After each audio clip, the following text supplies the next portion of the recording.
শীতকাল পড়ে গেছে আর বাজারে শীতকালের একটি বিখ্যাত সবজি শিম প্রচুর পরিমাণে এসে গেছে।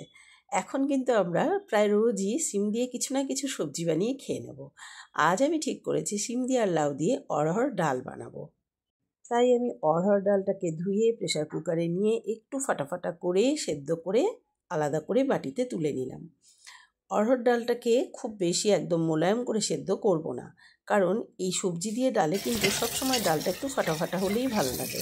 তারপর আমি শিম আর লাউগুলোকে কেটে ভালো করে ধুয়ে নিলাম। তারপর ওই ডালের কুকারটার মধ্যেই আমি লাউ আর শিমটাকে দিয়ে অল্প পরিমাণে নুন আর হলুদ দিয়ে সেদ্ধ করে নেব। এবার দেখো, এই সেদ্ধ ডালের মধ্যে শিম আর লাউ সেদ্ধটাকেও দিয়ে রেখে দিলাম, ভালো করে সুন্দর করে মিশিয়ে রাখলাম। কারণ দুভাবে করলাম, যাতে একসঙ্গে করলে হয় ডালটা কম সেদ্ধ হতো আর সবজিটা বেশি সেদ্ধ হয়ে যেত, তাতে সুস্বাদু হতো না খেতে।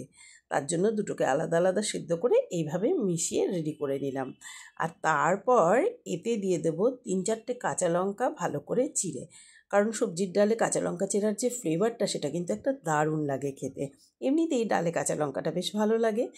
কাঁচা লঙ্কাটা দিয়ে ডালটাকে এইভাবে সুন্দর করে নাড়িয়ে চাড়িয়ে মিশিয়ে সবজি দিয়ে রেডি করে রেখে দিলাম।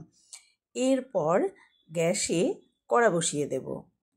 কড়াটা গরম হতেই অল্প একটু তেল দিয়ে দিলাম, আর তেলটা গরম হতেই তাতে আমি 2টো শুকনো লঙ্কা ফোড়ন দেব। আর এই ডালটা আমি রাঁধুনি আর আদা বাটা দিয়ে করব।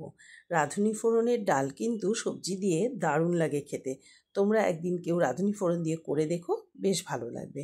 আমি শুকনো লঙ্কাটা পোড়া হতে এতে দিয়ে দিলাম পরিমাণ মতো অল্প একটু রাঁধুনি আর একটু আদা বাটা।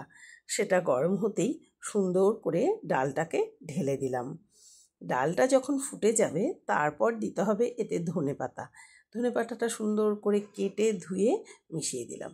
দেখো কি সুন্দর একটা সবজির ডাল রেডি হয়ে গেছে। এটা দিয়ে তুমি 1 থালা ভাত কিন্তু নিমেষে উড়িয়ে দিতে পারো।